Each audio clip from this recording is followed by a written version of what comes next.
अब अभियान की परिकल्पना,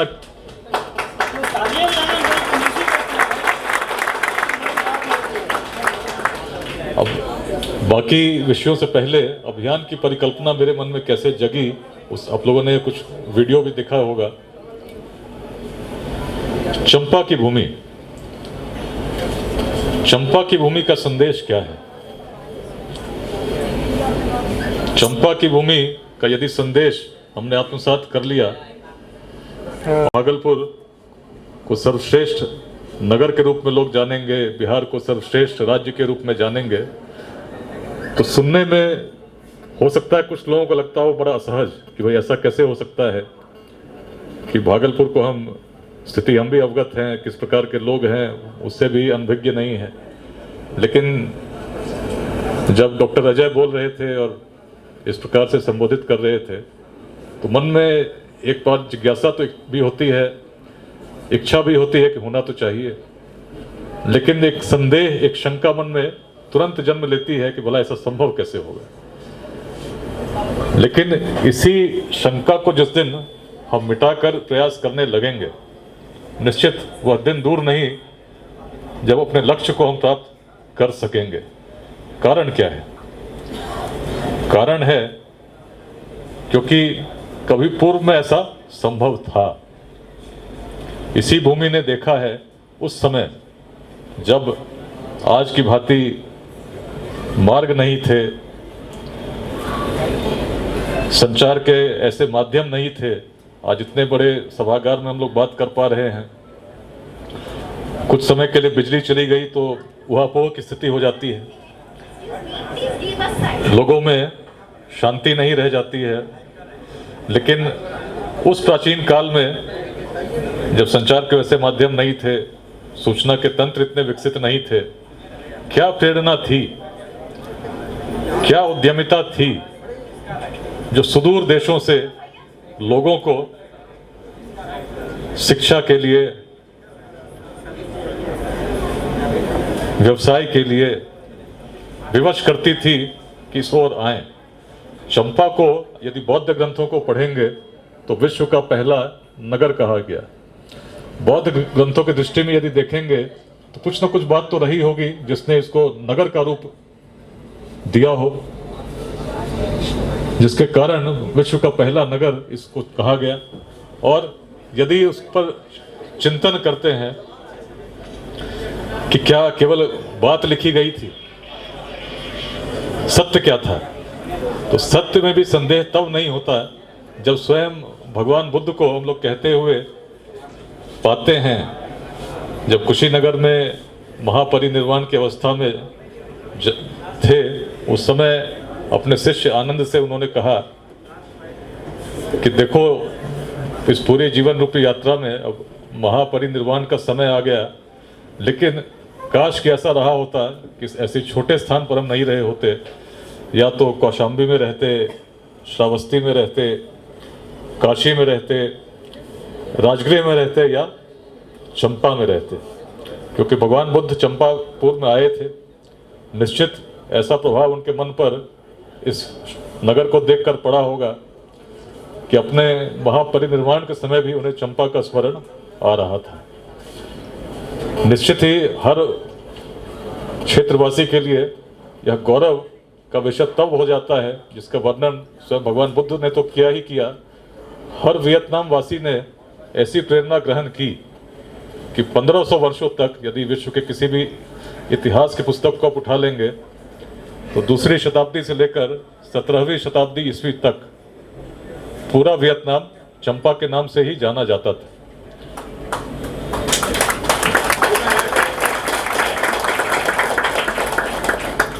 ऐसी प्रेरणा तब थी जब संसाधन नहीं थे। तब बात उद्यमिता की हुई तो चंपा का स्मरण आता है, जिसमें व्यवसायी ऐसे थे जो नौकाओं से पूरे विश्व से आते थे, ताम्रलिप्ति में नौकाओं से पार करते थे, गंगा में प्रवेश करते थे, और गंगा के माध्यम से चलते हुए जब चंपा आते थे तो यहीं से सड़क मार्ग से पूरे उत्तर भारत में व्यवसाय स्थापित था। उस समय से ऐसी परंपरा इस क्षेत्र में थी जब अन्य क्षेत्रों में ऐसी कल्पना नहीं थी। ज्ञान का विकास यदि उसकी बात करें तो विक्रमशिला का स्मरण तो हम लोग सभी लोग करते हैं, गौरवान्वित होते हैं, लेकिन विक्रमशिला पर मंथन कितने लोग करते हैं? क्या प्रेरणा रही होगी जब हम लोगों ने प्रारंभ में मैंने कहा हर तिब्बतवासी ने अपने घर से सोना दान दिया था।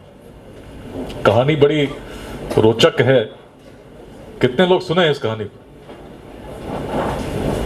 कितने लोग इस कहानी को सुन चुके हैं? इतिहास का पारिजात जी बैठे हैं, सुने होंगे, लेकिन पढ़े भी होंगे। कितने लोग इस कहानी को सुने हैं? यदि नहीं सुने हैं तो इसी दायित्व को लीजिए कि इस कहानी को भागलपुर के हर व्यक्ति को सुनाना है। 1000 वर्ष पुरानी बात है, बहुत पुरानी बात नहीं है। 1000 वर्ष बिहार के इतिहास में, भारत के इतिहास में बहुत मायने नहीं रखता होगा, बहुत प्राचीन भूमि रही है, लेकिन करीब 1000 वर्ष पूर्व ही पूरे तिब्बत के लोगों ने सोना दान दिया था, जो भी दे सकते थे, अपने शासक उस समय के तिब्बत नरेश राजा लाल लामा के आह्वान पर। उद्देश्य यह था कि तिब्बत में एक प्रकार की भ्रांति प्रसारित होती जा रही थी, जिससे लोग दिशा विहीन होते जा रहे थे। सही मार्ग क्या है दिखाने वाला कोई नहीं था। इससे विचलित होकर उस समय तिब्बत नरेश को लगा कि एक मंडली विक्रमशिला भेजनी चाहिए, जो वहां से किसी आचार्य को आमंत्रित कर तिब्बत लाएं। विक्रमशिला की ऐसी ख्याति थी जो हिमालय के उस पार भी जब ज्ञान की बात होती तो लोग चाहते थे कि विक्रमशिला से कोई यदि आ जाए तो इस पूरे क्षेत्र में जो भ्रांतियां हैं मिटेंगी और ज्ञान का प्रकाश प्रसारित होगा। विक्रमशिला आना आसान तो था नहीं। अब इतनी दूर यदि भेजना हो तो ऐसे भेजे कैसे? मन में उनके भी संदेह, विक्रमशिला का संदेश क्या है तो पता ही नहीं था। तो उन्हें लगा कि यदि बहुत बड़ी धनराशि लेकर भेजेंगे तो हो सकता है वहाँ के आचार्य, जहाँ पूरे विश्व भर से लोग आते हों, उनके मन में प्रेरणा जगे कि तिब्बत तक आने का आमंत्रण स्वीकार कर लें। लेकिन पूरे तिब्बत वासियों का स्वर्ण लेकर जब वहाँ से मंडली आई, विक्रमशिला तक आने की उनकी यात्रा भी बड़ी कठिन रही। किस प्रकार नौकाओं को उन्होंने पार किया, किस प्रकार हिमालय के ठंडे रास्तों से आए। थके हुए जब विक्रमशिला पहुँचे, उन्होंने निवेदन किया कि हमारे नरेश ने यहाँ से किसी आचार्य को आमंत्रित किया है, लेकिन आचार्यों को बड़ा दुष्कर लगा कि तिब्बत जाना तो बिल्कुल ही अनुचित है। जिनको आवश्यकता है तो लोग आते ही हैं, यहाँ भी अध्ययन करते हैं, भला यहाँ से हम किसी आचार्य को क्यों भेजें? इतने कठिन परिस्थिति में जब जाएंगे तो जीवन के जो वर्ष बचे हैं उनमें भी कमी आ जाएगी, क्योंकि हम तो तिब्बत के लिए बने ही नहीं हैं, हम तो इसी क्षेत्र के रहने वाले हैं। इस प्रकार की बातचीत हुई होगी। और उसके बाद जो निमंत्रण था, विक्रमशिला के आचार्यों ने कहा कि हमें स्वर्ण की आवश्यकता नहीं है, इसके लिए तो हमने कभी परिकल्पना ही नहीं की थी। आप कृपया अपने नरेश को जाकर बता दें कि अभी यहाँ से किसी आचार्य को हम भेज नहीं सकते। अब ये सुनकर निराश मंडली जब वापस तिब्बत गई तो तिब्बत नरेश भी बड़े निराश हुए। पूरी बात उनके समझ में आई नहीं कि ऐसा क्यों हुआ कि विक्रमशिला से कोई आए नहीं। तब तिब्बत नरेश को लगा कि शायद धनराशि भेजी गई थी वो कम पड़ गई, इसीलिए आचार्य नहीं आए। अब वो चिंतन करने लगे कि भाई इसमें और धनराशि कैसे लाई जाए। तिब्बत के लोगों से तो जो मिलना था मिल चुका है। मंथन करते करते उन्हें लगा कि यदि कोई सोने की नई खदान मिल जाए तो हो सकता है उसमें इतना स्वर्ण होगा कि यदि इस बार भेजेंगे तो स्वीकार्यता जरूर होगी। खदान की खोज में चलते रहे। हिमालय के दक्षिण जब पहुंचने लगे अपने क्षेत्र में, एक खदान की जानकारी मिली। खोजते खोजते नेपाल चले गए और नेपाल के शासकों के द्वारा उस समय के तिब्बत नरेश को बंदी बना लिया गया। अब बंदी बनाने के बाद नेपाल के शासकों को जब पता चला कि ऐसी एक स्वर्ण की राशि तिब्बत में जमा है जिसमें हर तिब्बतवासी ने योगदान दिया है, प्रचुर मात्रा में उपलब्ध है, तो उन्होंने शर्त रखी कि जब तक उस राशि को आप नेपाल के शासकों को सुपुर्द नहीं करेंगे, तिब्बत नरेश को हम मुक्त नहीं करेंगे। अब ये खबर जब तिब्बत में गई तो तिब्बत नरेश के जो पुत्र थे बड़े विचलित हुए, नेपाल की ओर आए। पिता से उन्होंने संवाद स्थापित किया और पूछा कि जो राशि है क्या उन्हें तिब्बत से हम लोग नेपाल के शासकों को दे दें। तब तिब्बत नरेश ने बहुत स्पष्ट शब्दों में कहा कि मेरी जीवन रूपी यात्रा लगभग पूर्ण हो चुकी है, जो अवस्था है उसमें बहुत वर्ष बचे नहीं है।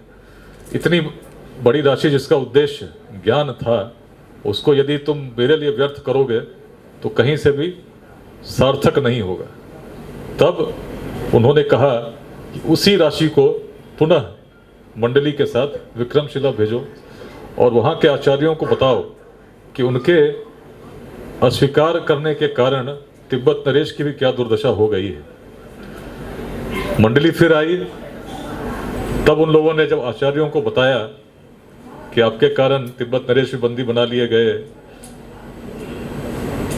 तब आचार्यों को लगा कि वास्तव में तिब्बती चाहते हैं कि यहाँ से कोई वहाँ जाए। जितने भी कारण थे उस पर चिंतन करते हुए तब उन लोगों ने 3 वर्ष का समय लिया कि 3 वर्षों में हम लोग तैयारी करके सोचेंगे फिर जाएंगे। 3 वर्ष तक तिब्बत की पूरी मंडली, यहीं विक्रमशिला में आप जाते हैं तो तिब्बतियों का जो आवास है उसके चिन्ह अवशेष मिलते हैं, टिबेटन मोनेस्ट्री हम लोग कहते हैं, वहीं पर रहे। और 3 वर्षों के बाद पैदल यहाँ से आतिश दीपंकर श्री ज्ञान चलकर जब आचार्य तिब्बत गए तो उन्होंने उस बीज का बीजारोपण किया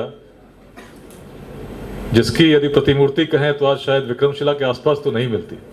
क्षेत्र में उस प्रकार का ज्ञान विलुप्त हो गया है, लेकिन जिस श्रद्धा के साथ जीवन यापन में हर क्षण में उसका हर तिब्बती जीता जागता प्रमाण है, उस ज्ञान के प्रकाश को कभी विक्रमशिला ने उत्पन्न किया था, जिसकी ख्याति इस प्रकार की स्थिति थी कि हर व्यक्ति स्वर्ण देने के लिए विवश था, आमंत्रित करने के लिए राजा भी बंदी बना लिए जाते थे। ऐसी प्रेरणा की भूमि तो अपना क्षेत्र है। जब बिहार की बात करते हैं, पूरे बिहार की बात करते हैं, तो क्या क्या स्मरण करते हैं। जब मार्ग नहीं थे, प्रौद्योगिकी नहीं थी, सूचना के तंत्र नहीं थे, तब तो पूरे तिब्बत के लोगों ने किस प्रकार स्वर्ण दान करके ऐसा प्रयास किया जिससे आचार्य आए। इसका जीता जागता उदाहरण तो स्वयं यही भूमि है। बिहार में यदि प्राचीन काल की बात करें तो सबसे पहले स्मरण आता है कि ज्ञान की परंपरा जब विकसित हो रही थी तो सबसे प्राचीन पुस्तक कौन सी है? सबसे प्राचीन पुस्तक कौन सी है पूरे विश्व की? ऋग्वेद, वैदिक परंपरा। तो वैदिक परंपरा में सबसे प्राचीन काल में जब वेदों का दर्शन हुआ,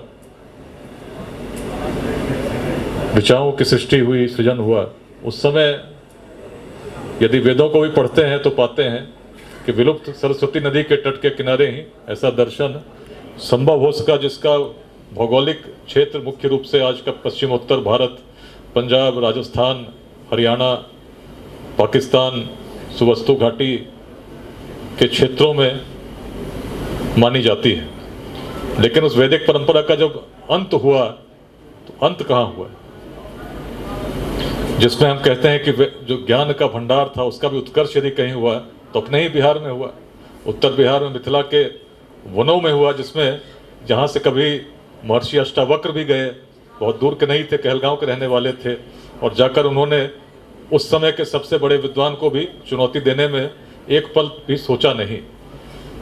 कई बार इस कहानी को मैं साझा कर चुका हूँ, किस प्रकार अष्टावक्र के पिता ऋषि कहोड़, जिनके नाम पर कहलगांव स्थापित है, उनके द्वारा उस समय के आचार्य को जब चुनौती दी गई तो आचार्य बंदी इतने घमंडी हो चुके थे कि उन्होंने एक शर्त रखी थी कि मुझसे जो भी शास्त्रार्थ करेगा उसे जल समाधि लेनी पड़ेगी। ऋषि कहोड़ बड़े निर्धन थे, उन्हें लगा कि यदि मिथिला के राज्यसभा में जाएंगे, ज्ञान सभा में जाएंगे और विमर्श करेंगे, शास्त्रार्थ करेंगे, उसमें विजयी होंगे तो निश्चित ही उस समय राजा जनक के द्वारा उनको स्थापित किया जाएगा, तो उनके परिवार की समस्या दूर हो जाएगी। पुत्र थे अष्टावक्र, शरीर में 8 वक्र थे, बहुत ही बाल्यावस्था में ही थे जब पिता ने ऐसा निर्णय लिया, और दुर्भाग्य ऐसा था कि इस निर्णय के बाद जब शास्त्रार्थ हुआ तो पराजित हो गए। जल समाधि लेनी पड़ी। जल समाधि का तात्पर्य मृत्यु से है, क्योंकि जल के अंदर जो भी जाएगा निकल के तो आएगा नहीं। उसके बाद एक बालक के मन में जब संकल्प जगा कि इस आचार्य बंदी के घमंड को मैं नष्ट करूंगा, तो बालक पढ़ने लगा।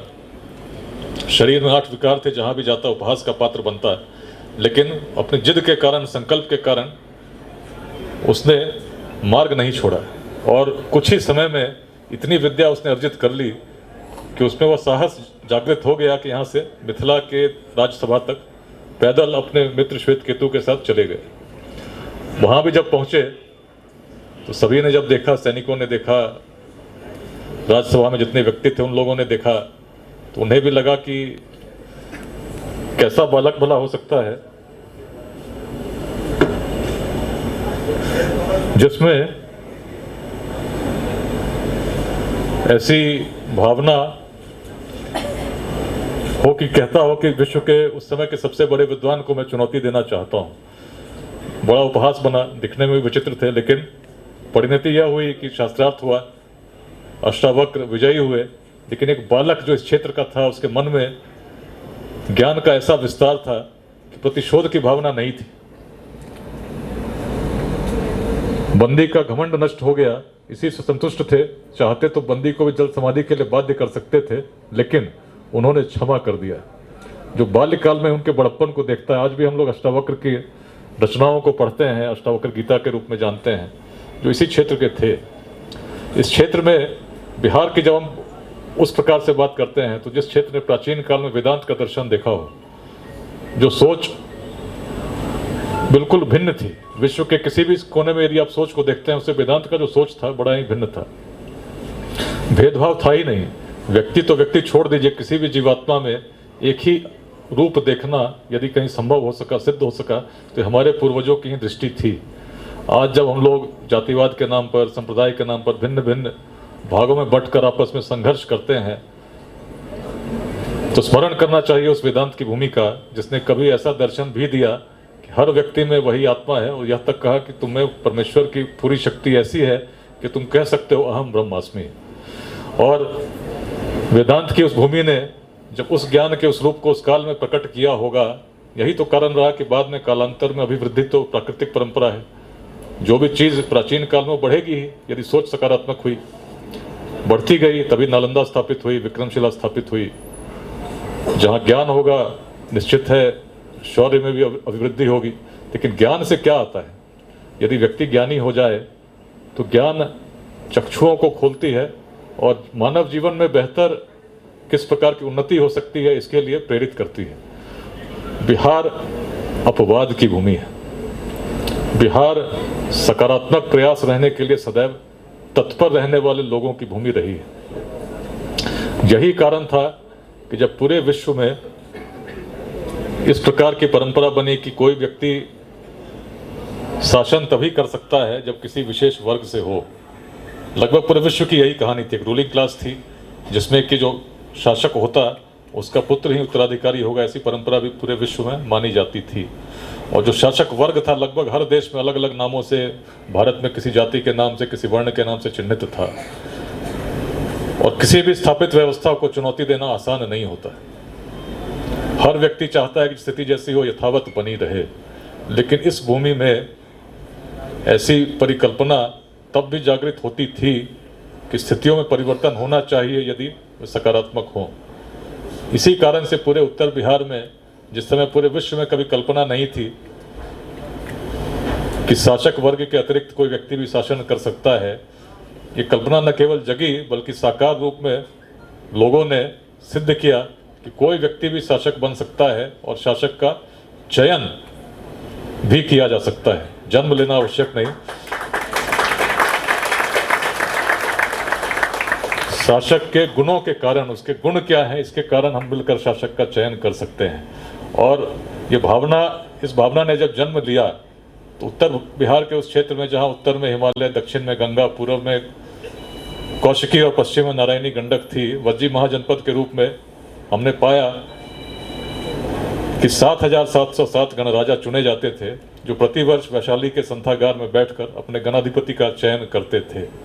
कोई माइक की व्यवस्था नहीं थी, लेकिन 7,707 व्यक्ति यदि मिलकर अपने गणाधिपति का चयन कर पा रहे थे तो अर्थ बड़ा स्पष्ट है।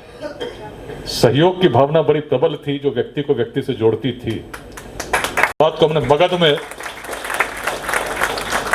सिद्ध होते देखा। जिस प्रकार वैशाली के लोगों की कल्पना जगी कि कोई व्यक्ति भी शासन कर सकता है, मगध ने उस शासन व्यवस्था में ही सिद्ध किया कि किसी वर्ग का व्यक्ति भी शासन कर सकता है।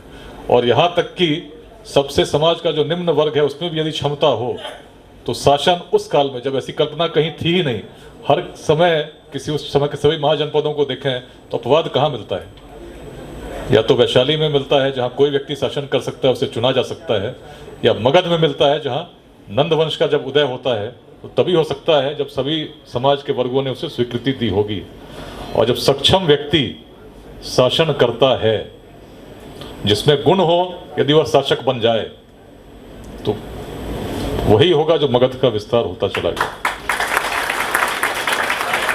यदि गुणों को हम जाति के आधार पर बनाएंगे, संप्रदाय के आधार पर बांटेंगे, व्यक्ति किस परिवार में जन्मा इसके आधार पर बनाएंगे, तो क्षेत्र में सोच बड़ी संकुचित होती जाएगी। लेकिन जिस क्षेत्र में मगध का उत्कर्ष देखा हो, जिसने मगध को इस रूप में स्थापित देखा हो, जिसमें समाज का निम्न व्यक्ति भी शासक बन सकता है, तो उस क्षेत्र के भविष्य में हम चिंतित क्यों होते हैं? मगध जब बढ़ रही थी तो वैशाली सबसे बड़ी प्रतिरोध के रूप में उपस्थित थी, प्रस्तुत थी। और उससे चिंतित होकर उस समय मगध सम्राट अजातशत्रु ने अपने मंत्री वसाकार को वैशाली भेजकर वहां उपस्थित भगवान बुद्ध से पूछने को कहा कि तुम पूछ कर आओ कि वैशाली का अंत कैसे होगा। वसाकार गए, बुद्ध अपने शिष्य आनंद के साथ बैठे थे। उन्होंने आनंद से पूछा, मैं पूछना चाहता हूं भगवान बुद्ध से, क्योंकि बुद्ध तो जो बताएंगे निश्चित वही सत्य होगा, और हमारे सम्राट जानना चाहते हैं कि वैशाली का अंत कैसे होगा। क्योंकि मगध विस्तृत होना चाहता है, गंगा के बीच में एक टापू पर विवाद हुआ है जिसमें पूर्व में ऐसी व्यवस्था थी कि जो व्यापारियों से कर लिया जाएगा मगध और वैशाली में आपस में बांटा जाएगा, परंतु वैशाली ने इसका विरोध करना प्रारंभ कर दिया है। तब भगवान बुद्ध ने अपने शिष्य आनंद से पूछा कि क्या वैशाली में नित्य सभाएं होती हैं? तो उन्होंने कहा होती हैं। क्या वैशाली में नित्य निर्णय पर सहमति बन पाती है? तो उन्होंने कहा बन पाती है, सर्वसम्मति से निर्णय लिए जाते हैं। क्या वैशाली में स्त्रियों का, वृद्धों का सम्मान होता है? उत्तर स्वीकारात्मक था। क्या वैशाली में चैत्यों का सम्मान होता है?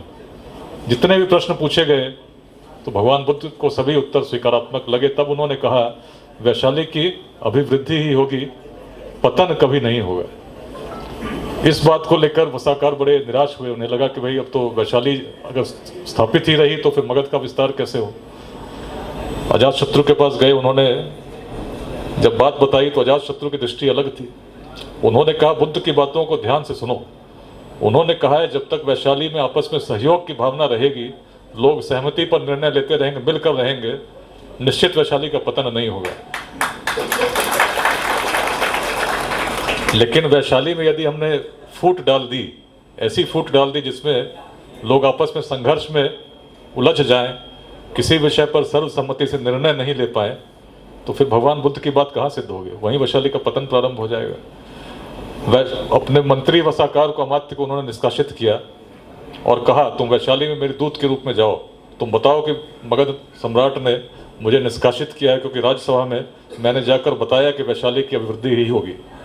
और इस बात को लेकर जब गए तो वैशाली ने उन्हें शरण दिया।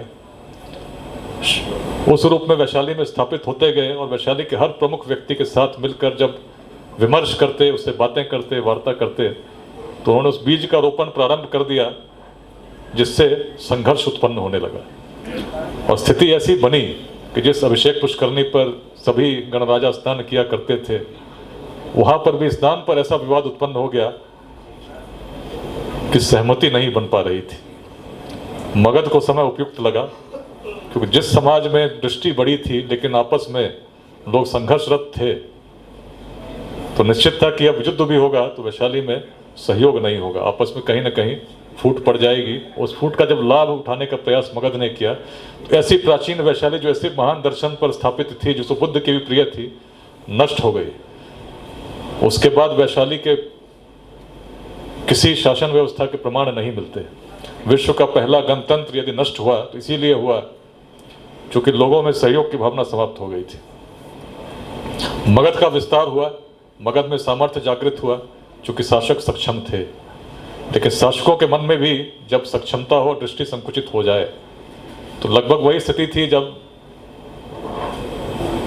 पश्चिम से उस समय यवन योद्धा वीर लक्षेंद्र पूरे विश्व विजय की कल्पना लेकर चले थे। पर्शिया को जीतते हुए आए, यूरोप के सारे देश पराजित हो चुके थे। लेकिन जब भारत पहुंचे तो पश्चिम उत्तर भारत में तक्षशिला से भी उनकी सहमति हो गई। पहली बार पंजाब आए तो वहाँ पर उन्हें युद्ध का सामना करना पड़ा, जिसमें अभी तक जो युद्ध हुए थे उस प्रकार से प्रत्युत्तर उन्हें नहीं मिला था, जीतते आ रहे थे। लेकिन यहाँ पर जब राजा पर्वतेश्वर, जिनको ग्रीक पुस्तकों में पुरुष कहा जाता है, उनसे सामना हुआ तो हर ग्रीक सैनिक को भारत की शक्ति का एहसास होने लगा। जब हाथियों की सेना उन लोगों ने देखी तो हर व्यक्ति के मन में एक प्रकार का भय व्याप्त होने लगा। और इस भीषण युद्ध के बाद जब अलक्षेंद्र विजयी हुए, तो कहानी सब जानते हैं किस प्रकार से बात हुई। लेकिन सेना में जब कल्पना दौड़ने लगी कि अभी तक तो हम जीतते, पर्शिया को जीतते आए थे, यूरोप को जीतते आए थे, अश्वों से लड़ाई होती थी, लेकिन अब जब सेना जिससे युद्ध होगा, ऐसी सेना है जिसमें सहस्त्रों गज हैं, सहस्त्रों अश्व हैं, और पैदल सैनिकों की संख्या का तो अनुमान ही नहीं, क्योंकि जब सेना चलती है तो उसके धूल में सूर्य भी छिप जाता है। ऐसी भय पूरे स्कंधावर में स्थापित हुई कि उन्होंने सम्राट से भी विद्रोह कर दिया और विश्व विजय की कल्पना लेकर चले। अलक्षेंद्र को भी विवश होकर अपने सैनिकों की बात मानते हुए लौटना पड़ा। मगध का सामर्थ्य उस समय का था।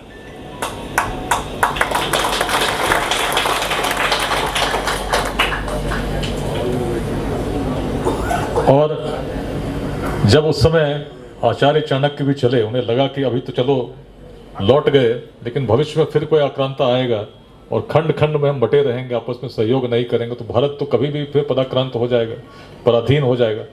अखंड भारत को जागृत करने की उनके मन में कल्पना जगी, स्थापित करने की कल्पना जगी। और अखंड भारत की जब कल्पना जगी, तक्षशिला में उस समय आचार्य थे, लेकिन इस पूरे भारत भूमि में यदि कोई क्षेत्र उन्हें लगा जहां से ये संभावना हो सकती है, तो मगध ही लगा, बिहार ही लगा। लेकिन उस समय के मगध नरेश की दृष्टि को उन्होंने संकुचित पाया, कि मगध नरेश का कहना था जब मेरे पर आक्रमण होगा मैं देख लूंगा। और लगभग इसी अवस्था में हर छोटे छोटे खंडों में बटे राज्य और गणराज्य चल रहे थे। सामूहिक शक्ति से निवारण करने का प्रयास था ही नहीं। लेकिन तब एक बालक में उन्हें जब क्षमता दिखी, एक बालक में दृष्टि दिखी, बालक की अवस्था बहुत बड़ी नहीं थी, लेकिन सोच ऐसी थी जो अखंड भारत के सम्राट को होनी चाहिए थी। उन्होंने इस बालक के वर्ण पर चिंतन नहीं किया, वर्ग पर चिंतन नहीं किया। बालक में क्षमता देखी, शास्त्रों के ज्ञाता थे, चाणक्य चाहते तो बड़े जिद कर सकते थे, ऐसे व्यक्ति की तलाश करते तो भी शास्त्रीय परंपरा के हिसाब से कर सकते थे कि हम तो क्षत्रिय को ही खोजेंगे। लेकिन एक बालक में क्षमता देखी, जो बालक अपनी उम्र की उस अवस्था में भी नहीं था, सोच बड़ी थी इस भूमि की। और उस बालक को लेकर जब हम चले तो अखंड भारत का सपना अपने जीवन में उन्होंने साकार किया। जब मार्ग नहीं थे, टेक्नोलॉजी नहीं थी, संचार के माध्यम नहीं थे, उस संसाधन विहीन अवस्था में यदि बिहार उस रूप में स्थापित था जिसमें हम चंपा जैसे महानगरों को स्थापित कर पा रहे थे, जिन्हें विश्व का पहला नगर कहा गया, उस प्राचीन बिहार में जब ऐसे संसाधन नहीं थे, जब हम ऐसे विश्वविद्यालय स्थापित कर सकते थे जो नालंदा और विक्रमशिला के नाम से पूरे विश्व में ख्याति प्राप्त हुए, जिस समय ऑक्सफोर्ड और कैम्ब्रिज की कल्पना भी नहीं हुई थी, तब उस उद्यमिता की भूमि जिसमें चंपा का ऐसा प्रसार हुआ कि वियतनाम वासी 1500 वर्षों तक चंपा के रूप में अपने आप को जानते थे, कह पाने में गौरवान्वित होते थे। आज ये स्थिति क्यों हो गई कि यदि प्रतियोगिता परीक्षा होती है और बिहार के बाहर किसी विद्यार्थी का चयन बिहार के किसी शैक्षणिक संस्थान के लिए होता है, तो पूरे परिवार में एक अलग ही मातम का वातावरण निर्मित हो जाता है। कई मित्रों को मैंने ऐसा भी देखा जिनकी चयन अखिल भारतीय सेवाओं में भी जब हुई, बिहार के रहने वाले नहीं थे, तो सेवा तक उन लोगों ने छोड़ दी। कई ऐसे लोग दिखे जिनका चयन यदि बिहार में हुआ तो बिहार के संस्थान में पढ़ना चाहते ही नहीं थे। अब मेरे जीवन की बात में अपने वीडियो में देखा किस प्रकार, जब छोटा था उस समय इतना ज्ञान भी नहीं था, लोग बिहारी बोलने लगे तो बड़ी अजीब अनुभूति तब हुई जब पता चला कि इसका अर्थ बड़े नकारात्मक रूप में लिया जा रहा है। उस प्राचीन ज्ञान की भूमि, शौर्य की भूमि, उद्यमिता की भूमि में उस प्रकार का वातावरण क्यों निर्मित हुआ जिसमें क्षमता तब थी जब संसाधन नहीं थे, कि आज हम वैसे संस्थान स्थापित नहीं कर पा रहे जिसमें अपने विद्यार्थी अध्ययन कर सकें। एक समय जहां पूरे विश्व के लोग लालायित रहते थे, वहां अपने छात्रों को भी हम यदि उचित अध्ययन की व्यवस्था नहीं कर पा रहे तो कमी कहां आई।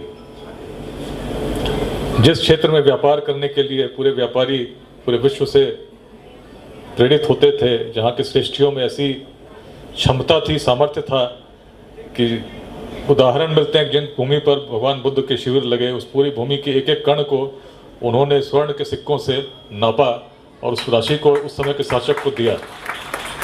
ऐसी क्षमता विकसित कैसे हुई? जब मैं चिंतन करता हूं तो पाता हूं, चिंता त्याग कर यदि हम चिंतन करेंगे तो हम पाएंगे कि बिहार की भूमि में क्षमता थी, वेदांत की क्षमता थी। वेदांत क्या कहता है? ओम पूर्णमदः पूर्णमिदं पूर्णात् पूर्णमुदच्यते पूर्णस्य पूर्णमादाय पूर्णमेवावशिष्यते। इसी भूमि की तो कल्पना है। कितने लोग सुने हैं इस मंत्र को और कितने लोग अर्थ जानते हैं? अर्थ जानने में आप जानते हैं, चलिए अच्छी बात। तो इस अर्थ को मैं साझा करता हूं क्योंकि इस अर्थ का तात्पर्य ही इस पूरी अभियान लेट्स इंस्पायर बिहार का संदेश है। ऋषि की दृष्टि है, जो पूर्ण था वह पूर्ण है और पुनः पूर्ण में विलीन हो जाता है। जो पूर्ण था पूर्ण ही है, पुनः पूर्ण में विलीन हो जाएगा।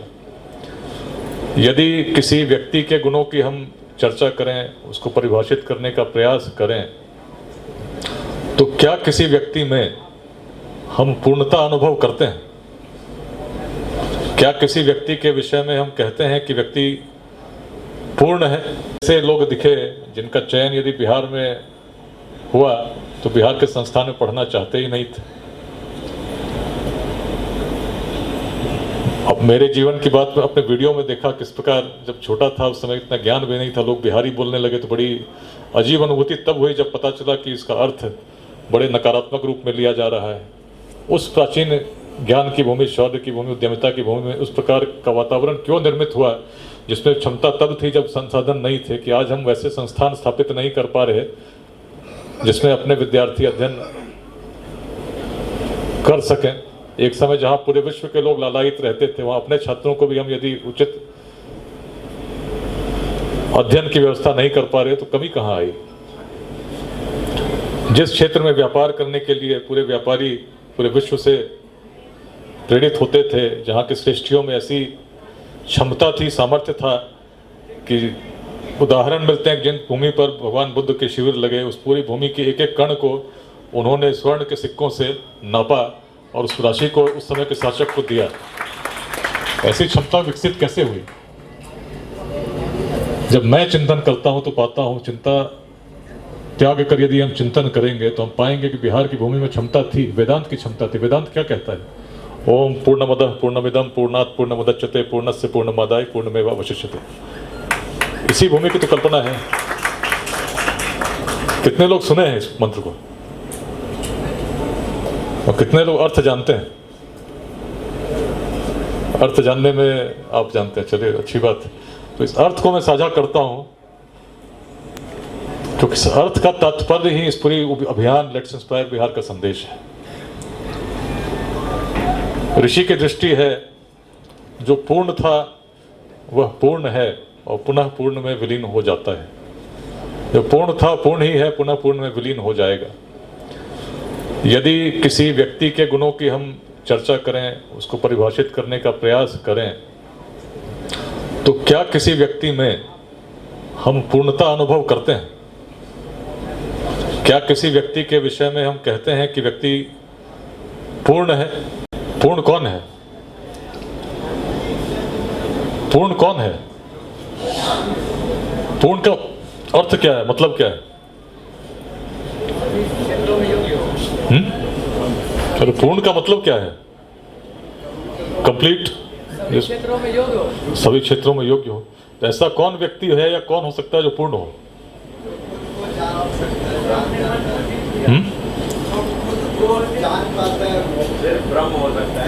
चलिए, सिर्फ ब्रह्म हो सकते हैं। तो ऋषि की कल्पना अगर है ऋषि तो कहता है कि जो पूर्ण था पूर्ण ही है, पुनः पूर्ण में विलीन हो जाएगा। इसको समझने के लिए यदि समझें, किसी स्वर्ण के खंड को यदि हम खंडित करें, सोने के हम छोटे छोटे टुकड़ों में विभाजित करें, तो जो छोटा भी कण होगा उसमें गुण क्या होंगे? सोने के ही होंगे। तो यदि हम कहते हैं कि हर आत्मा में परमात्मा का अंश है, कितने लोग सुने हैं? सब लोग सुने हैं। यही तो ऋषि कह रहे हैं कि जब सोने के टुकड़े को आप खंडित करते हो तो छोटे से कण में भी सोने का गुण होता है। और यदि हम कहते हैं हर आत्मा में परमात्मा का अंश है, तो परमात्मा का गुण क्या है? क्या गुण है परमात्मा में? असीम, जिसकी कोई क्षमता का वर्णन संभव ही ना हो, जिसमें समस्त सृष्टि को संचालित करने की क्षमता, यही तो गुण परमात्मा में स्थापित है। और यदि इस परमात्मा का अंश किसी व्यक्ति में है, तो जो असीम को खंडित करेंगे, तो गणित के विद्यार्थी तो सभी जानते हैं कि असीम को खंडित करने पर छोटा सा भी जो कण होगा क्या होगा? असीम ही होगा। Infinity can not be divided, जितना भी आप डिवाइड करेंगे इन्फिनाइट ही निकलेगा। तो यदि परमात्मा के गुण इन्फाइनाइट हैं, तो यहाँ बैठे हर व्यक्ति में, बिहार के हर व्यक्ति में, भागलपुर के हर व्यक्ति में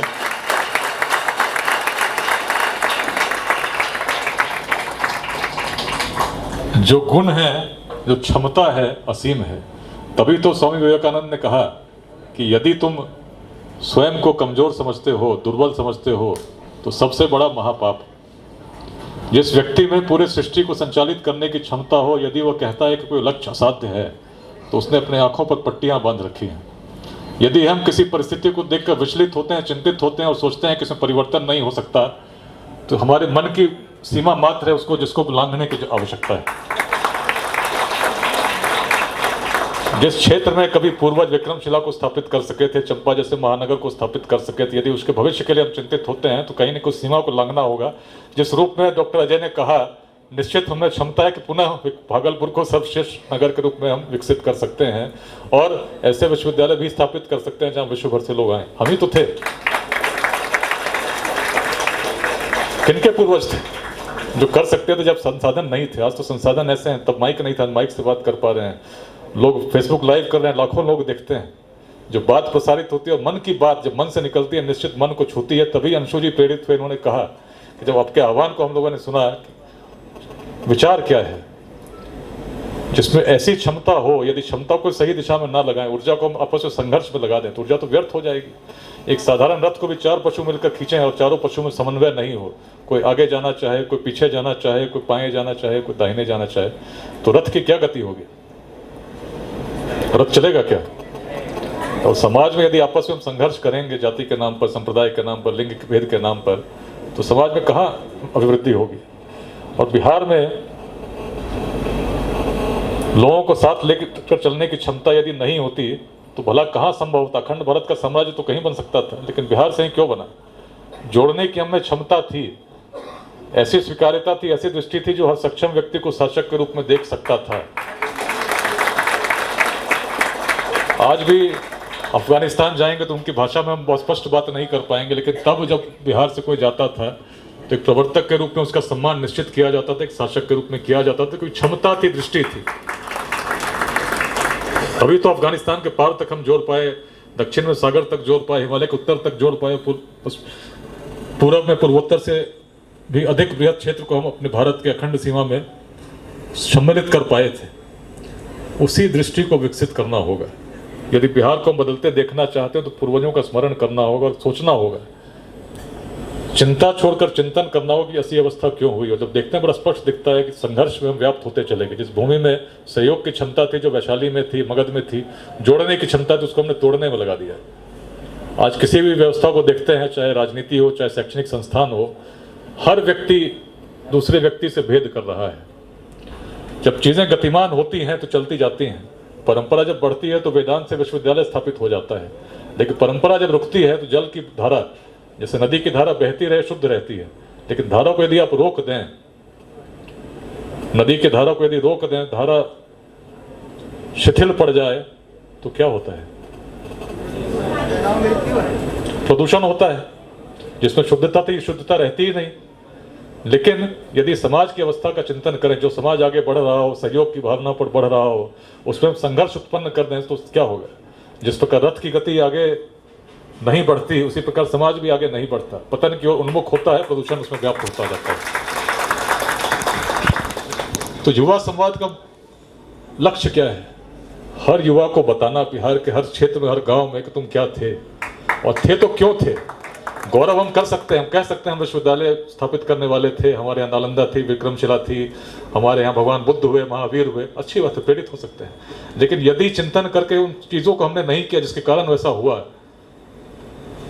तो फिर सभी विद्यार्थियों को बाहर ही जाना होगा और नौकरी के लिए बिहार के बाहर ही जाना होगा।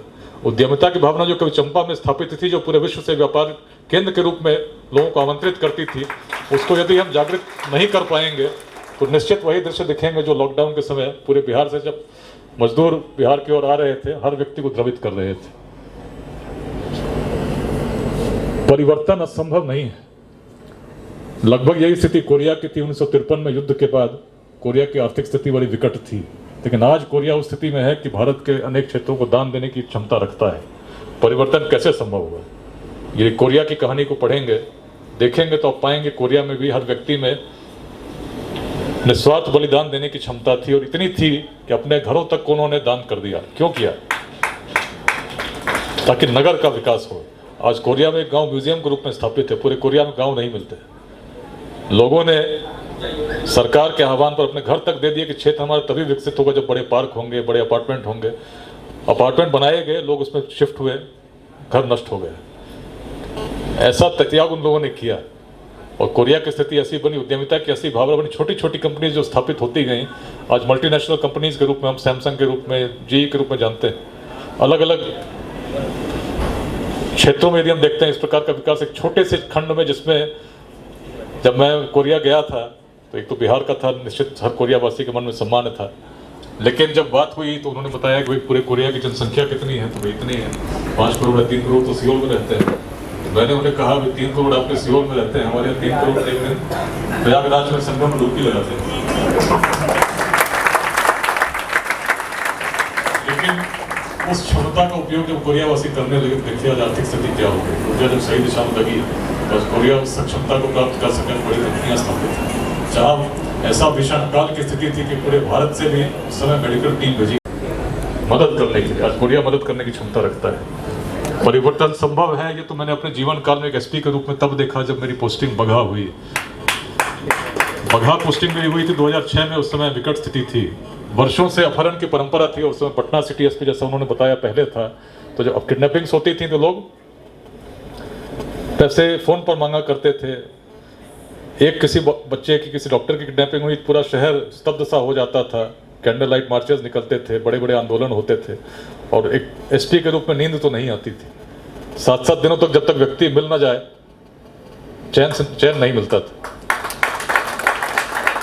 उसके बाद उस मनोदशा से निकलकर जब बगहा पहुंचा तो स्थिति बड़ी विकट थी। अपहरण की परंपरा बहुत समय से चल रही थी और बगहा में किडनैपिंग फोन पे नहीं आता था। चिट्ठी लेने कोई व्यक्ति आता था जिसमें सभी चीज़ें लिखी रहती थी कि कितनी राशि देनी है, कितने बोरे अनाज देना है, कितनी चांद मार्का की लुंगी देनी है, कितनी देशी और अंग्रेजी बोतल देनी है। हर चीज़ की लिस्ट 1 2 3 4 करके लिखा रहता था और नीचे लिखा रहता था जय माँ दुर्गे, बिहार सरकार, गैंग का नाम। और शर्त में इंस्टॉलमेंट में पेमेंट की भी सुविधा थी। और व्यवस्था ऐसी थी जो वर्षों से चल रही थी। जब पहले मैं गया तो पहले तो स्थिति 4 किसानों की हत्या हो गई थी और पब्लिक आंदोलन कर चुकी थी। 2 लोग पुलिस फायरिंग में मारे जा चुके थे। धीरे धीरे वातावरण शांत हुआ। कुछ दिनों के बाद पहले व्यक्ति की किडनैपिंग की खबर मिली। पटना से गया था, लगा कि अब तो फिर नींद गई, 7 दिन वैसे ही घूमेंगे, क्या क्या नहीं होगा। लेकिन कोई प्रतिक्रिया क्षेत्र में तो हुई नहीं। जब पुलिस मुख्यालय मैंने फ़ोन किया तो कहा गया आप बगहा में हैं, अब पटना की मनोदशा से बाहर निकलिए, वहाँ ऐसे ही चलता रहा है। बगहा में किडनैपिंग होती है और किडनैपिंग नहीं आदमी को पकड़ना कहते हैं, जिसमें अगर अनाज भी घर में कम पड़ जाए तो आने वाली सवारी गाड़ी से लोग उतार लिए जाते हैं। तो ऐसी परंपरा जहाँ स्थापित थी उसे अंग्रेजों ने भी उस समय जब लिखा तो गैजेटियर में लिखा कि दियारा जो है इस क्षेत्र का यूनिवर्सिटी ऑफ क्राइम है। उसको जब मैंने चिंतन करना प्रारंभ किया, भाई ठीक है, लोग तो कहते हैं भाई रहो आराम से, टेन्योर पूरा करो, निकल जाओ, लेकिन तो मेरी सार्थकता क्या है? मैं जब यहाँ हूँ तो भाई एक व्यक्ति में जो असीम क्षमता का स्वामी हो, उस व्यक्ति में यदि परिवर्तन करने की इच्छा जाग जाए तो क्या नहीं बदल सकता। बगहा में पुलिस के अनेक अभियान चले थे, operation white panther, black panther, सदियों से चले थे, अंग्रेजों के समय से चलते थे। और लोग कहते थे कि यहाँ अपराध समाप्त नहीं हो सकता क्योंकि महर्षि वाल्मीकि की भूमि है। वाल्मीकि नगर के रूप में पूरा अभ्यारण्य आज स्थापित है, लेकिन वाल्मीकि जिस भूमि के रहे हों उसके लोग यदि कहें कि वाल्मीकि की भूमि है और यहाँ अपराध समाप्त नहीं हो सकता, तो कहीं न कहीं इस चिंतन को बदलना होगा। और पहले प्रयास में हम लोगों ने मुठभेड़ करने का जो प्रयास हुआ उसमें कुछ सफलता मिली, लेकिन जब चिंतन करके हम लोगों ने प्रयास किया तो सबसे पहले जो दियारे में गन्ने की खेती होती थी उसको पुलिस के संरक्षण में हमने कटवाना शुरू किया, मजदूरों को लाए। और प्रथम वर्ष में 2006-07 में करीब 25 लाख रुपए जो डकैतों की जेब में जाते होंगे सरकार के खजाने में जमा हुए। आर्थिक स्थिति टूट गई, लेकिन परिवर्तन इससे भी नहीं होना था। नियंत्रित होती, परिवर्तित नहीं होती।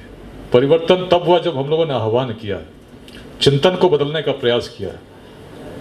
जो कहते थे कि महर्षि वाल्मीकि के समय से यहाँ पर अपराध है, मिट नहीं सकता, उनसे हमने कहा कि रत्नाकर यदि रत्नाकर रहे होते तो विश्व भला किस वाल्मीकि को जानता। उन्होंने तो एक सकारात्मक परिवर्तन का निर्णय लिया तो पूरे विश्व के लिए पूज्य हो गए। तो आपके जो बंधु भटक रहे हैं वनों में, दियारे में, उनको समझाते क्यों नहीं? मन की बात पर स्पष्ट बताओ। इस प्रकार से जीवन में व्यर्थ होगा, परिवार को कभी सम्मान भी नहीं मिलेगा। लेकिन यदि आप मुख्य धारा से जुड़ते हैं, क्षेत्र में शांति आएगी, तो लोग जिस तिरस्कार के भाव से आपको देखते हैं न तो उस भाव से देखेंगे बल्कि सम्मान के भाव से देखेंगे, इस व्यक्ति ने अपने जीवन में निर्णय लिया, परिवर्तित हुआ। उस साहस को जागृत कीजिए। मन की बात जब निकलती है तो जब बात गोलियों से नहीं बन सकती थी, बोली से बन गई। जिस चंपारण में कल्पना थी कि कभी अपराध मिट नहीं सकता, जब इस प्रकार की भावना प्रसारित होने लगी, हर घर में जाकर हम लोगों ने बातचीत प्रारंभ की, तो जो असंभव लगता था, जिस क्षेत्र को लोग मिनी चंबल कहते थे, अखबारों में हर समय लिखा जाता था मिनी चंबल, तो भौगोलिक परिस्थिति ऐसी थी, एक तरफ हिमालय के विशाल तराई, उसके जंगल, एक तरफ दियारा और उसमें रहने वाले गिरोह जिनकी व्यवस्था उस प्रकार से थी। लेकिन जब बात होने लगी तो जहाँ सैकड़ों किडनैपिंग हर साल होती थी, केवल एक वर्ष, 1.5 वर्ष में, वर्ष 2008 में संख्या 0 पर आ गई। जहाँ 50, 60, 70 अल्पकाल में परिवर्तन हुआ। वही परिस्थिति रोहतास की थी। रोहतास पोस्टिंग हुई, जिसमें पोस्टिंग हुई थी 2008 में, बड़ी विकट परिस्थिति थी। 1/3 क्षेत्र कैमूर की पहाड़ी, जिसमें सैकड़ों एकड़ में जंगल विस्तृत था, उस पर प्राचीन रोहतास दुर्ग, जिसके बारे में मुगल काल में भी जिन लेखकों ने लिखा तो उन्होंने लिखा कि दुर्ग अभेद्य है, इसे बल से नहीं केवल छल से जीता जा सकता है। और इसी का प्रमाण इतिहास भी करता है। जब हम पाते हैं कि जब उरावों से खरवारों ने भी विजय प्राप्त की तो छल का सहारा ही लिया। जब उरावों से किसी अन्य शासक ने भी उस दुर्ग को प्राप्त करना चाहा, खरवारों से प्राप्त करना चाहा, तब भी माध्यम छल ही था। और जिस समय अफगान शासक जो बाद में भारत के सम्राट बने, शेर शाह सूरी आए और उनके द्वारा भी रोहतास दुर्ग पर प्रथम कब्जा किया गया, तो छहारा छल ही था। उस दुर्ग पर जब हम लोग जाते तो कोई सुध लेने वाला नहीं था। उग्रवादियों का ऐसा घोषित कब्जा था जिससे पूरे क्षेत्र को लिबरेटेड जोन के रूप में मानते थे। परिस्थिति ऐसी थी कि 2006 में मैदानी क्षेत्र में डीएसपी शहीद हुए, पटना से केवल 2 घंटे की दूरी थी। 2007 में अनेक थानों पर आक्रमण हुआ, कई पुलिसकर्मी हर वर्ष शहीद होते थे क्योंकि पूरे क्षेत्र में लैंडमाइंस लगी रहती थी। और परिवर्तन होगा ऐसा कोई सोचना भी किसी के लिए असंभव प्रतीत होता था।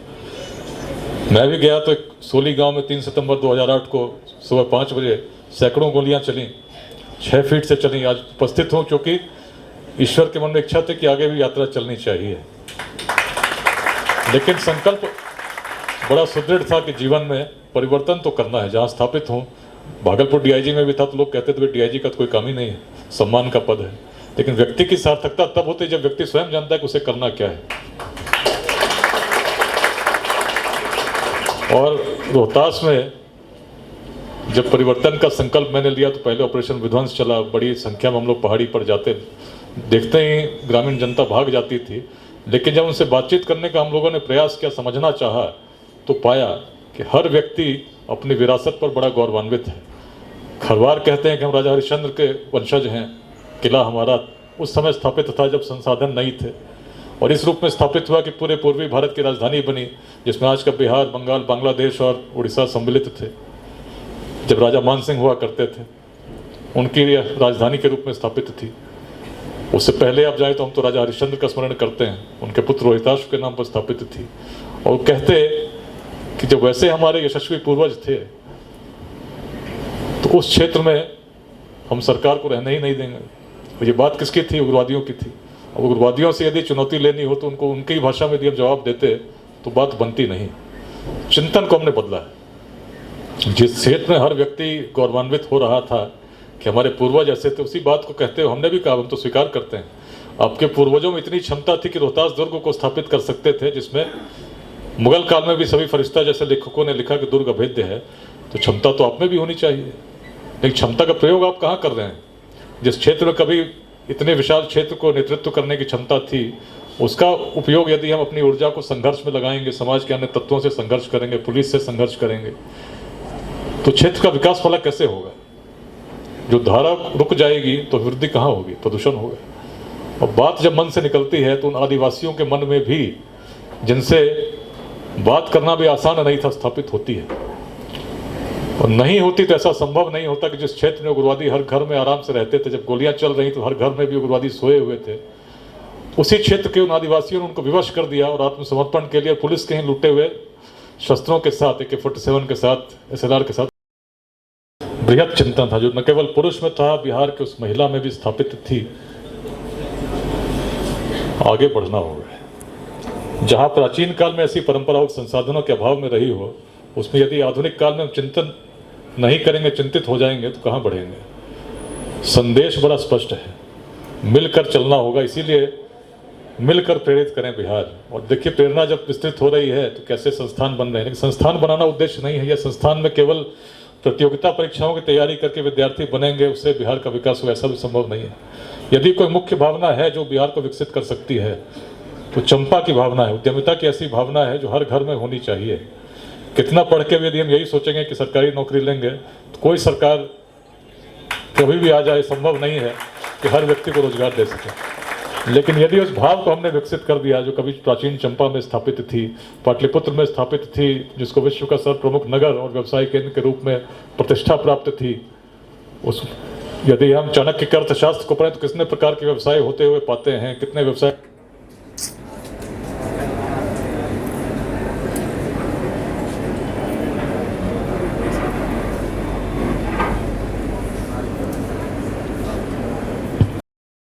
होते हुए पाते हैं। तो पाते हैं कि ऐसी दृष्टि तो तब थी, ऐसे उद्योग तो तब थे, आज क्यों नहीं हो सकते? उस काल में थे। उद्यमिता की भावना को विकसित करने के लिए हम लोगों ने कहा कि भाई लेट्स इंस्पायर बिहार की टीम हर प्रखंड में बने। हम विद्यालयों से जुड़ें, हर विद्यालय से जुड़ें। और अभी वेबसाइट हम लोग लॉन्च किए हैं, उसमें एक बड़ी परियोजना हम लोग लेकर आ रहे हैं, मेंटर योर स्कूल। किसी विद्यालय में परिवर्तन तब नहीं होगा यदि हम कहते रहेंगे शिक्षक समर्थ नहीं है। एक समय ऐसा था जब शिक्षक का ऐसा सम्मान होता था। यदि हम कहें कि विद्यार्थी पढ़ते नहीं तो विद्यालय में परिवर्तन कहाँ आएगा? लेकिन उस विद्यालय से यदि हम जुड़ते हैं, अच्छे लोग जुड़ते हैं, उसी विद्यालय में जहाँ आज शिक्षण का वातावरण बहुत अच्छा नहीं हो, कभी यदि ऐसा रहा हो कि वातावरण अच्छा रहा होगा, तो निश्चित है लोग ऐसे भी होंगे जो स्थापित होंगे। यदि कुछ अंशदान अपने विद्यालय को दे सकें, आवश्यक नहीं कि आर्थिक दें, लेकिन यदि विद्यादान कर सकें, कुछ क्षण दे सकें, विद्यालय के साथ जुड़ सकें, तो क्या विद्यालय में परिवर्तन नहीं होगा? यदि शिक्षकों में किसी चीज़ की आवश्यकता है तो उनको प्रशिक्षण के लिए क्या मिलकर हम व्यवस्था नहीं कर सकते? लेट्स इंस्पायर बिहार अभियान में हम हर विद्यालय से जुड़ना चाहते हैं। जब विद्यालयों के साथ हम लोगों ने आह्वान किया, पटना में हम लोगों ने भारत हेरिटेज ओलंपियाड पिछले वर्ष दिसंबर में कराया। 40 विद्यालयों में 30,000 विद्यार्थियों ने उसमें भाग लिया, 6ठी से 12वीं कक्षा तक। बिहार के इतिहास पर प्रश्न पूछे गए, बिहार के भविष्य के लिए ऐसे लिखने को कहा गया। 250 ऐसे बच्चों को हम लोगों ने चुना जो उत्कृष्ट थे, पटना के रविंद्र भवन में पुरस्कृत किया गया। बिहार के हर जिले में इस प्रतियोगिता को करने की परिकल्पना है। उसके बाद समस्तीपुर में पिछले महीने 23 तारीख को था, समस्तीपुर जिले में 17 विद्यालयों में 10,000 विद्यार्थियों ने परीक्षा दी। उद्देश्य क्या है? तो जब तक हम जानेंगे नहीं हम क्या थे तो आगे भला क्या होंगे। तो बिहार के क्षेत्र में यदि भागलपुर में रहकर हम नहीं जानते हैं कि एक समय ऐसा था कि हर तिब्बतवासी ने स्वर्ण दान किया था, तो जो अपने इतिहास को नहीं जानेंगे भविष्य कैसे बनाएगा। और जब इतिहास हम जान गए, जब जान गए कि चंपा की दृष्टि क्या थी, उद्यमिता का कैसा केंद्र था जो हर वियतनाम वासी को प्रेरित कर सकता था, और उस प्रेरणा के साथ, उस दृष्टि के साथ आगे बढ़ेंगे, तो क्या पुनः चंपा को उस रूप में स्थापित नहीं कर सकते? शक्ति तो असीम है। और लेट्स इंस्पायर बिहार का यदि अभियान का कोई मुख्य संदेश है तो यही है कि हर बिहार वासी में, चाहे किसी गांव में हो, किसी नगर में हो, शक्ति असीम है, लेकिन शक्ति का प्रयोग यदि हम मिलकर सही दिशा में नहीं करेंगे, आपस में खंडित होकर संघर्ष करने में लड़ेंगे, तो बिहार नहीं बदलेगा। बिहार बदलना है तो जोड़ना होगा। इस संदेश को हर युवा मन में प्रसारित करना होगा, हर मन में स्थापित करना होगा। और स्थापित करते हुए जब मिलकर छोटे छोटे प्रकल्प प्रारंभ करेंगे, उद्यमिता की भावना के साथ छोटे छोटे उद्योग स्थापित करेंगे, जो सक्षम है उनके सहयोग के लिए आएंगे जिनको उसकी आवश्यकता है, जो सफल उद्यमी है वैसे मेंटरिंग करेंगे ऐसे युवकों की जो नए स्टार्टअप्स लेकर आ रहे हैं। सरकार की जितनी योजनाएं हैं उसको बनाने के लिए, बताने के लिए हम टीम्स बनाकर काम करेंगे। तो जहां अंधेरा हो और कहते रहे कि अंधकार मिटेगा, तो अंधकार मिटता नहीं है। लेकिन यदि एक छोटे से प्रकाश की किरण को हम जागृत करते हैं, प्रकाशित करते हैं, तो निश्चित चीजें द्रष्टव्य हो जाती हैं। ऐसे ही प्रयास करने की आवश्यकता है और हर व्यक्ति को अपने दायित्व को समझना पड़ेगा। यदि हम सोचेंगे कोई और आएगा और करके चला जाएगा, कोई और आएगा ऐसा हो जाएगा, ऐसा दिन कभी नहीं आता है। परिवर्तन का प्रारंभ तभी होता है जब व्यक्ति स्वयं निर्णय लेते हुए, दूसरों को परिवर्तित करना आसान नहीं है, लेकिन स्वयं को परिवर्तित करने के लिए व्यक्ति स्वयं जिम्मेदार है। अपना परिवर्तन तो हम कर सकते हैं। यदि हम कहते हैं कि जातिवाद मिटेगा तो कभी नहीं मिटेगा। जातियां प्राचीन बिहार में भी थीं, लेकिन जातिवाद उस प्रकार का हावी नहीं था जो शासकों के चयन में बाध्यता उत्पन्न कर दे, उससे ऊपर बढ़ चुके थे। तो आज हम क्यों विवश हो रहे हैं, क्यों विचलित हो रहे हैं, क्यों चिंतित हो रहे हैं? क्यों नहीं बंधनों से मुक्त हो सके, नए अपवाद प्रस्तुत करते हैं? ऐसे अपवाद प्रस्तुत करें जो पुनः पूरे भारत को विवश कर दे, विचलित कर दे, बताए कि देखो बिहार जाग चुका है। जिस काल में ऐसी दृष्टि तब थी, क्या क्यों नहीं उसको पुनः स्थापित कर पा रहे हैं? चिंतन करना होगा। चिंता नहीं, चिंतन करें, संघर्ष नहीं, सहयोग करें। मिलकर यदि हम छोटे छोटे समूह में भी योगदान करना हमने प्रारंभ कर दिया, तो अपने ही जीवन काल में देखोगे एक बदला हुआ बिहार पाओगे, ऐसा बिहार पाओगे जिस पर पूरा भारत गर्व करेगा। और जब बिहार अपनी भूमिका में आ जाएगा तो भारत को विश्व गुरु बनने से कोई रोक नहीं पाएगा। प्राचीन काल में हमने होते देखा है, पूरे भारत को विश्व गुरु बनते देखा, उसके प्रमाण आज भी मिलते हैं। लेकिन आज भी यदि हमने संकल्प ले लिया और बढ़ने लगे, तो बिहार तो राष्ट्र तो क्या पूरे विश्व में अपनी छाप हम छोड़ जाएंगे, और ऐसा छोड़ेंगे कि जो आने वाली पीढ़ियां हम पर गर्व करेंगी। समय जागने का है, जगाने का है। समय सबको बताने का है कि मिलकर प्रयास करना होगा, नहीं तो समस्या ऐसे ही विचलित करती रहेगी।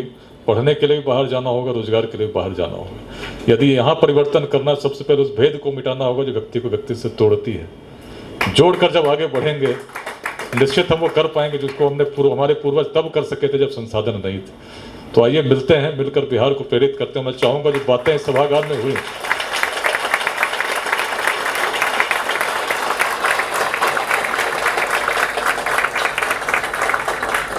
हर व्यक्ति में वो क्षमता है जो परिवर्तन कर सकता है। छोटे उदाहरण तो मैंने अपने जीवन काल के दिए, जो असंभव दिखता तो मैंने परिवर्तित होते देखा है। लेकिन तब होगा जब व्यक्ति अपना दायित्व जाने। यदि डीआईजी बन गए और सोचे कि सम्मान का पद है, मुझे कुछ नहीं करना है, तो क्या होगा?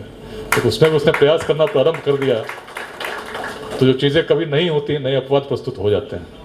और ऐसे अपवाद प्रस्तुत होते हैं जो प्रेरित करते हैं, परिवर्तित करते हैं। और हर व्यक्ति में क्षमता है कि वो अपवाद प्रस्तुत कर सकता है, परिवर्तन कर सकता है, केवल अपने जीवन के लिए नहीं, पूरे समाज के लिए।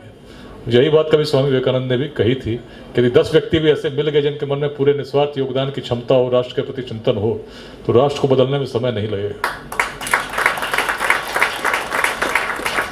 उस दृष्टि को धारण करते हुए आगे बढ़ते हैं, यही मेरी शुभकामना है। और इस क्षेत्र से विशेष आत्मीय लगाव तो रहा ही है, तो जैसा सुनकर प्रसन्नता हुई, जानकर प्रसन्नता हुई, आज जब संकल्पम 40 का उद्घाटन हुआ तो निश्चित हृदय प्रफुल्लित हो उठा। ऐसे दृष्टि को, जैसा उन्होंने कहा, आज 40 से 400 ज्ञात प्रखंड में हम चाहेंगे। निश्चित जब बात मन से निकलती है, मन को छूती। यही कारण है कि बिहार के अलग अलग जिलों में, अलग अलग प्रखंडों में आज इस प्रकार के प्रयास होने लगे हैं। इसको बहुत दूर तक ले जाना है यदि अपने जीवन काल में बिहार को बदलते हुए हम देखना चाहते हैं। तो इसी संदेश के साथ आज मैं विदा लूँगा, समय कम है, यहाँ से नौगछिया में भी कार्यक्रम है, लेकिन श्रृंखला गतिमान रहेगी, मिलना जुलना भी चलता रहेगा, फिर आएंगे, फिर मिलेंगे, लेकिन उद्देश्य केवल इस सभागार तक ना रहे, इस संदेश को हर व्यक्ति तक पहुंचाना है, तभी बिहार बदलेगा। धन्यवाद। आइए मिलकर प्रेरित करें बिहार।